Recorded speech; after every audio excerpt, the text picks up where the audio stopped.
Hello, everybody. I'm Steve. Most of you know who I am. I am the project director of Honey Bee Watch and organizer of today's cafe. What we wanted to do is offer an informal gathering space for people like yourselves who might be scientists, they might be practitioners of apiculture, naturalists, conservationists, whomever. We wanted to welcome you and provide a platform whereby you could present a talk amongst your peers, and more likely to just sit back and listen to all these different projects that are happening around the world related to free-living bees. What we intend to do is share this more widely with people who couldn't attend today, and then edit out each person's talk and package it as a small video, a 10-minute video, so that it's more digestible. And then we'll have each of these topics at the end of the year, both from the cafe as well as from the symposia series, that you can watch Tom Seeley give his presentation about monitoring and the Arnott Forest. Or today we have Paul Honigmann, who's going to be talking about finding bees in a village in Oxfordshire. And then Nichol is talking about a research study linking humidity with bees as she's exploring free-living bees in Bermuda. And then Jack in Portugal is going to talk about cork hives and perhaps an interesting project that is about ecosystems and bees being part of a larger infrastructure in nature. So yeah, this is just very informal. We have these scheduled for today, August 17th, October 19th, November 16th. These are the months where we don't have the symposia series. Those are going to be in September and December. So join us every month if you want.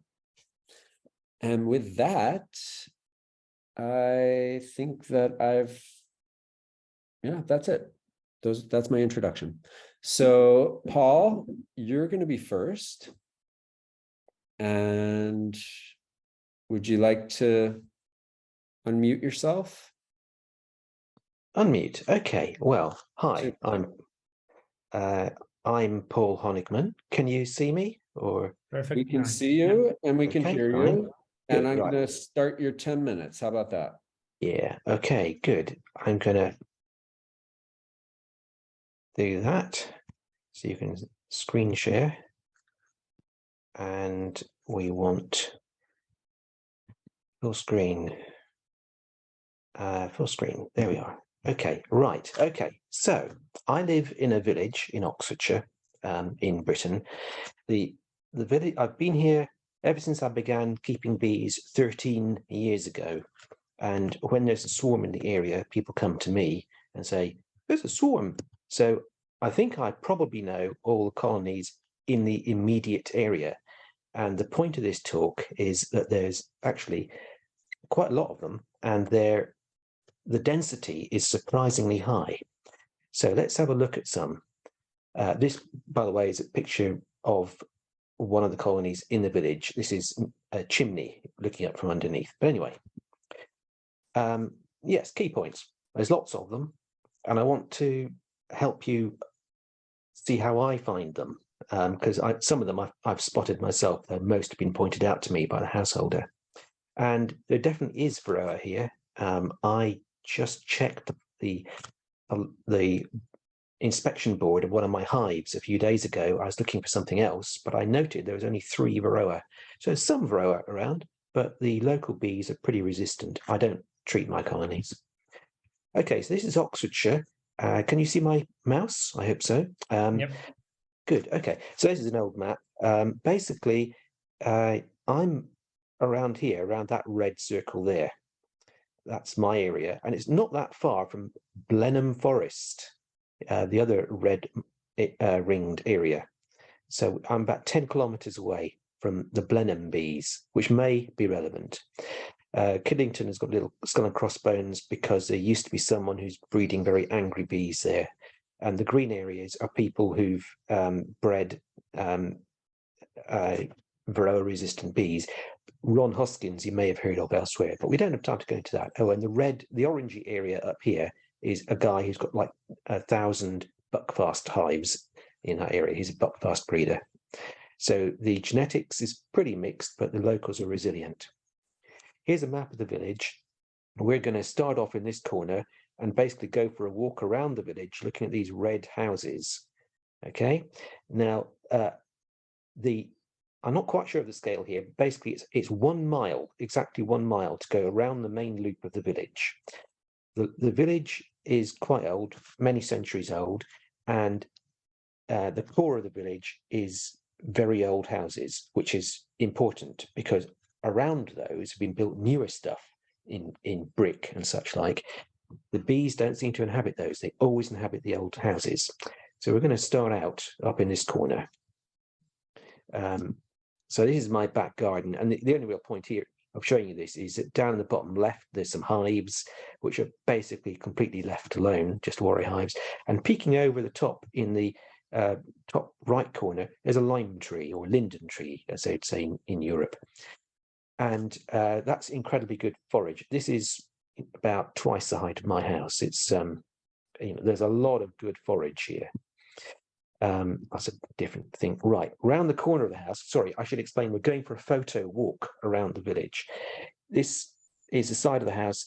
The only point of showing you this is that bait hive on the side of the house has caught 4 swarms this year, and none of them came from my hives. Right, if you step out the front of my house, there's a lane, and do you see in the middle there's a little house, not so little, poking over the fence? That's where the first wild colony is. It's within 100 meters of my house. So we'll just get a bit nearer to it. You can see it's an old Gothic-y place, Victorian actually. You go in, what you might be able to see here is there's some gargoyles here and here and here and here, and here's the bee colony. And just zoom in, you can see it's under the roof. This is I'll just go back one photo. That area apparently is a dead space that they can't access. There is no way into there. Earlier this year, they had the roof re-roofed just before that space, which died out last winter, was recolonized. So the bees live very happily with absolutely no interference there because nobody can interfere with them. You might also be able to see there's sort of dark stain of propolis around there. But so there's the first thing, just hopping back, look up, and they tend to be underneath the roof eaves in this village. Right, so going on down the road, you can see this is a sort of newer brick built area. No bees here. Down the road, turn left, and back to the old area. Now, on the left here is the same building you just looked at, but from the front. As you can see, it's quite a big heap of masonry and stone and things, more gargoyles and stuff around the front, and the bees we saw around the back of there. Now we go down the lane, and the only real point of this is, again, showing you just how many old stone houses there are and how many crevices there are. And many of them have got old slate roofs, which the bees seem to like. At the bottom of this, the road goes back up again, but there's a stream that runs left to right along there. So there's always nectar in the nectaries. I'm going far too slowly here.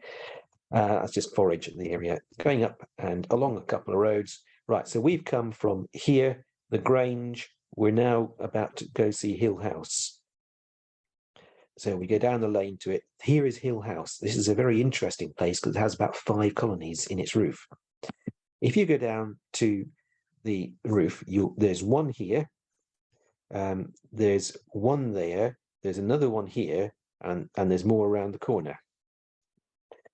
The way to see the colonies is you stand in a line with the roof, so that what you see is a line, not an area of roof, but just sort of a line, like a horizon. You look along it, and then if there are any bees, you can see them against the sky. And also below colonies, you often find dead bees So looking from the side, colonies are there. I hope you can see my mouse. There, there, there. There might be another one there, and in this chimney. Now let's zoom in, and that's underneath the one on the left. Right. Now, if you use binoculars, you can't really tell if they're bees or wasps. You have to use a camera, and I'm afraid when you're standing on the ground looking up 2 or 3 stories, a mobile phone doesn't cut it. It needs to be a good camera, and with that, you can then zoom in. Hang on, because I'm not full screen. I can't do that. Right, there we go.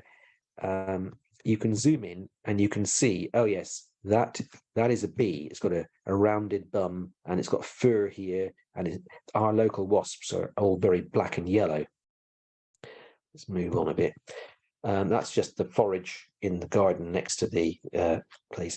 Right, looking here, you can see bees against the sky here from one colony, and here's another exit, which may be the same colony. I'm not sure. You've got them here, and I'm not sure if we've got them visible on the right. Zooming in again, you use the camera and you can see, oh yes, these are definitely bees, not wasps. So far too chubby and thick for wasps. And then we'll look at the chimney there. Now this is, oh, hang on, just turn to the left. Very active bees. It's a very nice warm day. Looking at the chimney is much more difficult. You can just about see a couple of bees there, but there's nothing to slow them down as they go in and out. But you can just about see there's bees. We know they're bees because we saw the swarm go in. It was one we couldn't catch.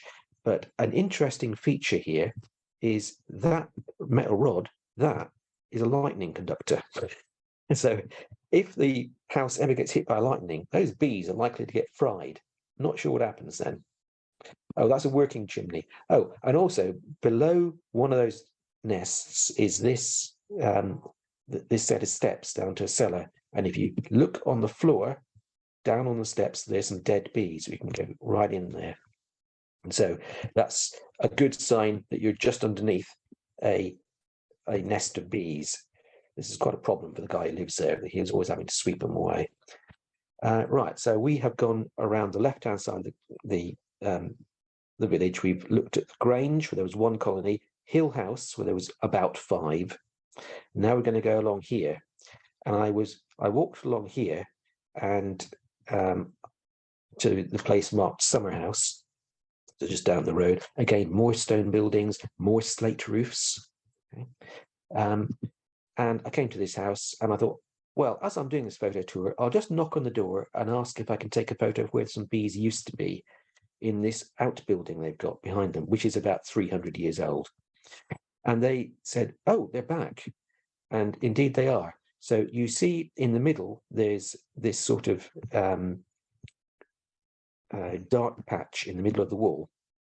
That's the bees. The interesting thing is that the previous bees were kind of in that area in a hole. When they died out, we blocked up the hole with something like foam, so they couldn't recolonize it because they'd been stinging the gardeners.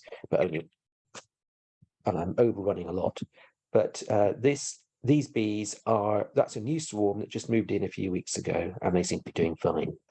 So I'm going to nip over to the church now. Zoom along. Another very old building. Right, so here's the church tower. Oops, back one.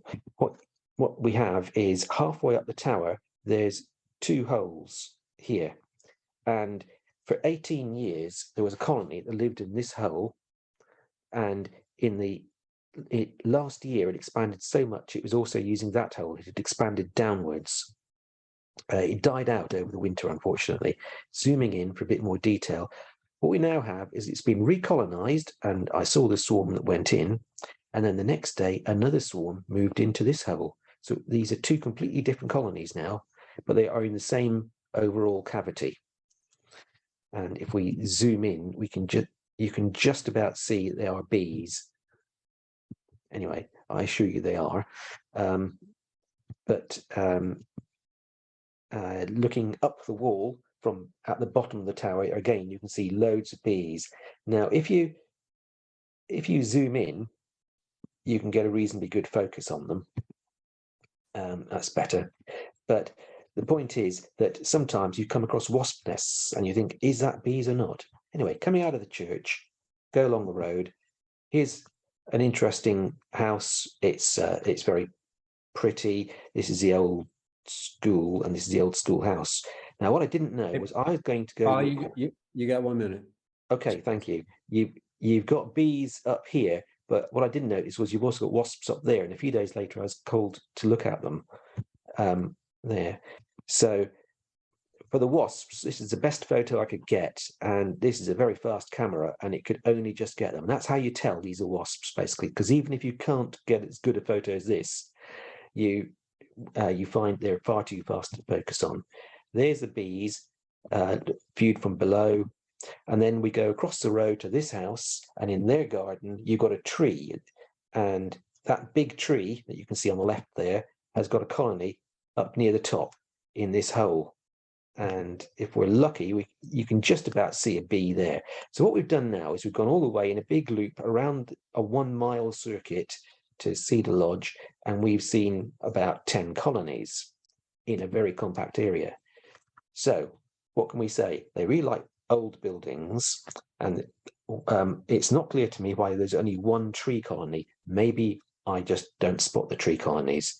There's no distant tree at the entrances, no yellow blobs or anything. It's always just propolis. The Hill House one is interesting because and in the Blenheim tree bees, Philip Salpany has noticed that he's got lots of colonies. They tend to cluster about half a dozen at a time in neighbouring trees, and then there's a gap of a couple of 100 meters or something to the next set of colonies. We have 4 or 5 beekeepers, but basically I'm the biggest, and most of the hives in this village are treatment free. And if you take those 7 hives plus the 10 wild colonies, they greatly outnumber the 4 conventionally managed ones, which I believe use local bees anyway. Now, here's a really fun thing. There are about 200 villages in this county. Let's ignore the towns where I know there's more wild bees in roofs. Let's say 10 colonies for every village. That's probably a wild overestimate, but it's fun to play with numbers, okay? For 200 villages, that means 2001 county. How many counties in Britain? Well, it depends how you define county, but let's say 50. So that might mean 100,000 free-living colonies in the British mainland, which is a ridiculous figure. But hey, let's play with numbers here. So that's kind of an inspiring number, if anywhere near the truth. And most villages don't have lots of old buildings, although quite a lot have some old buildings. And also there will be other, there are farm buildings, things between the towns and the villages. I guess I'm finished there. Shut up. Right. Stop the share. Thank you, Paul. There's so much to comment on. First of all, I had the opportunity to actually walk around Paul's village with him after the Learning from the Bees conference. So it's exciting to see you share this with a wider group. So thank you for that.